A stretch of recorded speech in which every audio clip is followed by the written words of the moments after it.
Good afternoon, everybody. I am David Anderson, the bridge pastor at Sylvania United Church of Christ, and this is Keeping in Touch.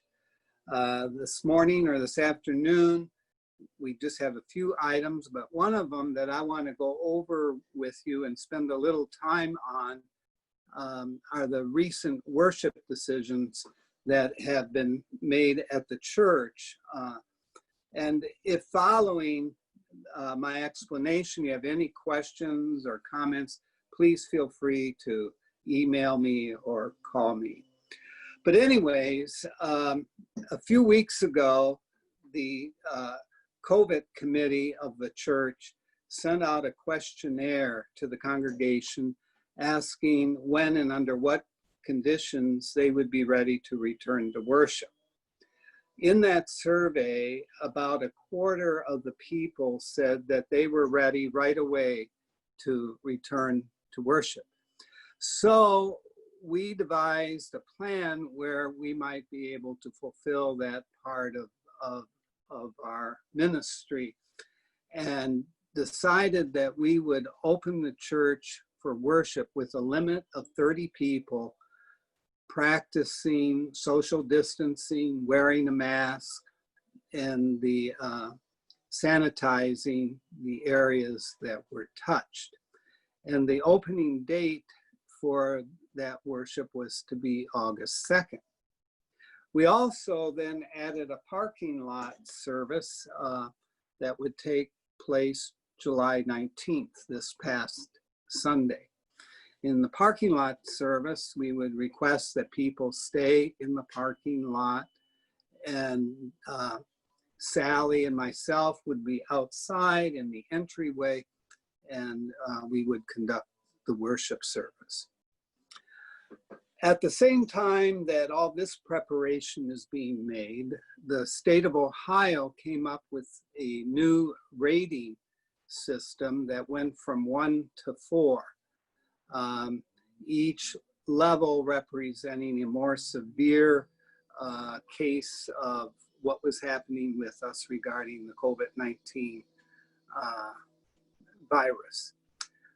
And the COVID committee of our church, which meets every week and has met every week since mid-March, met and voted that they would tie what we would do at church to the rating given to Lucas County regarding the COVID-19 virus.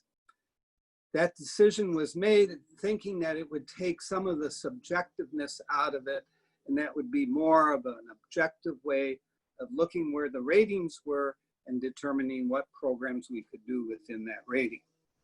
At the time that decision was made, Lucas County was at a level 2.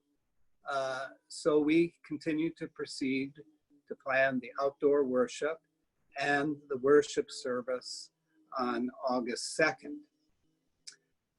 Last Thursday, the state elevated the level of Lucas County to a level 3. And it was the decision of the COVID committee, even prior to that being elevated, that it would only be in levels 1 and 2 that in any way we would be open as a church. Level 3 and 4, we would be closed for people entering the church building. So when it reached level 3 last Thursday, the committee decided that we would postpone the August 2nd in-person worship. And then they made the second decision that they would also postpone the parking lot service. So that is the reason why very late you received notice that there would be no parking lot service this past Sunday. And those guidelines remain in effect, where as long as we are at a level 3, there will be no in-person worship. But I want to assure you that the committee meets every week, is open to whatever new information is provided. And this all is a work in process, that we are never at a final destination until finally this, the threat of the COVID-19 virus is eliminated by a vaccine. But until then, it will always be kind of a work in process. So that's why we canceled the parking lot service and we postponed the in-house worship.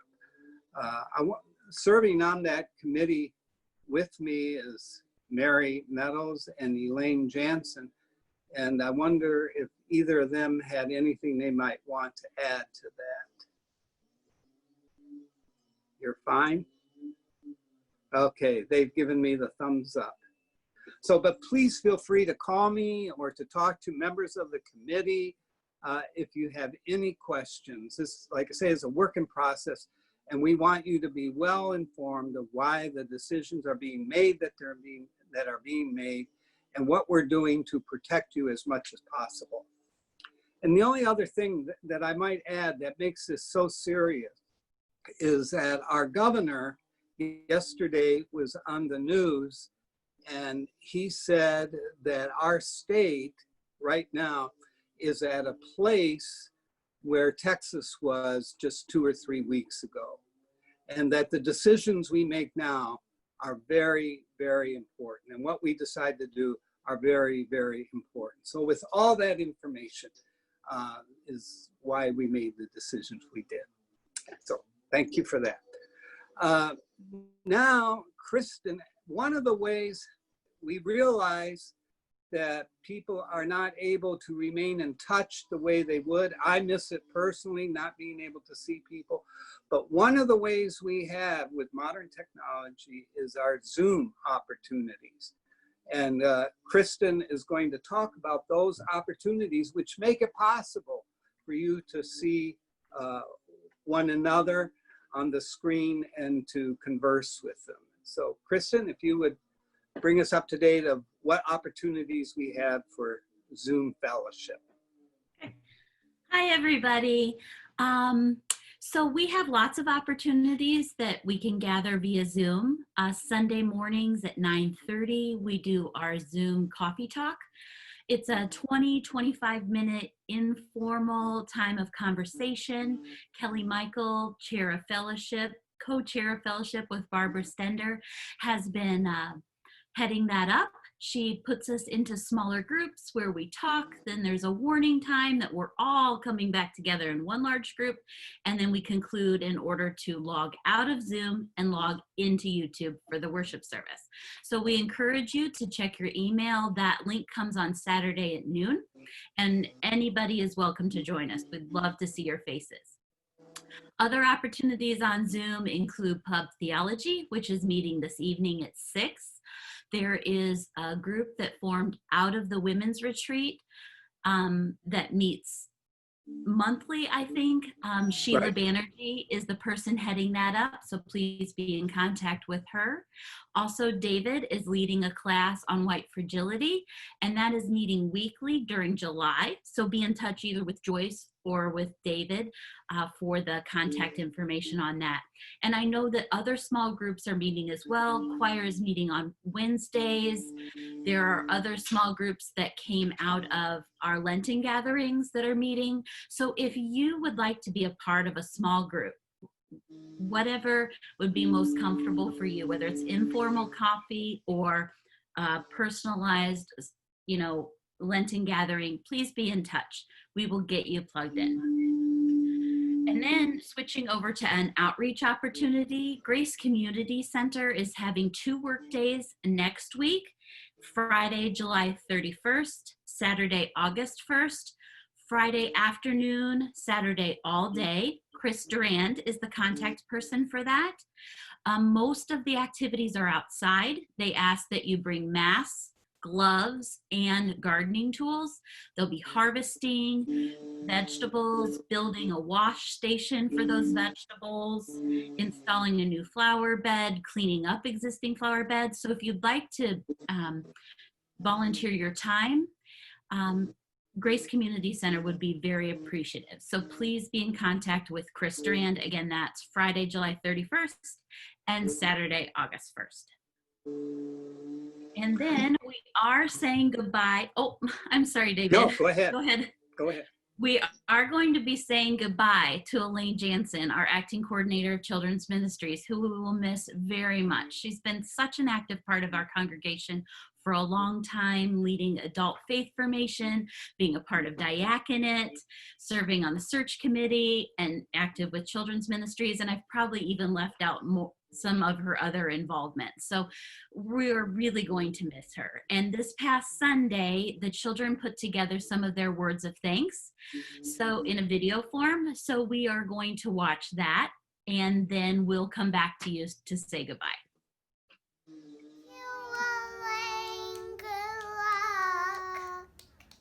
Hi, Miss Elaine. Thank you for everything you did, and especially taking time out of your day to give us our Bibles. And I'll miss you. Bye.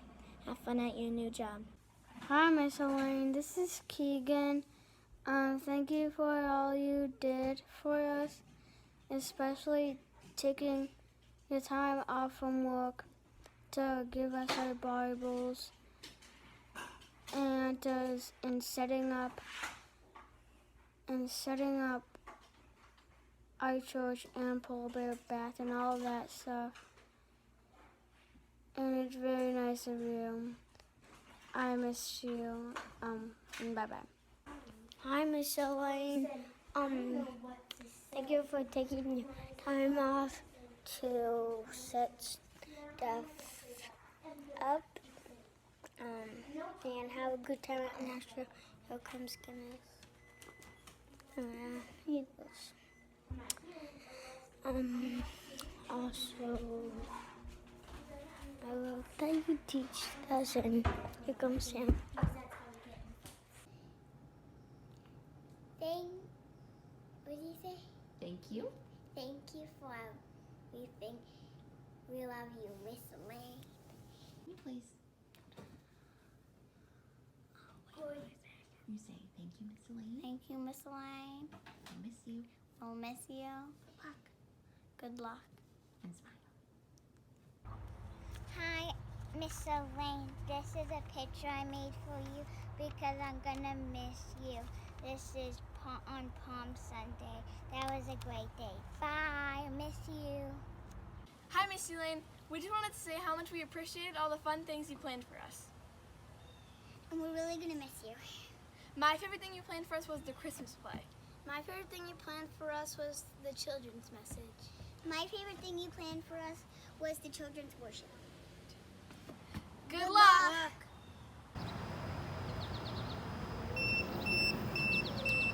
Thank you, Miss Elaine, for setting up the children's worship Zoom meetings, and I'll miss you. Bye.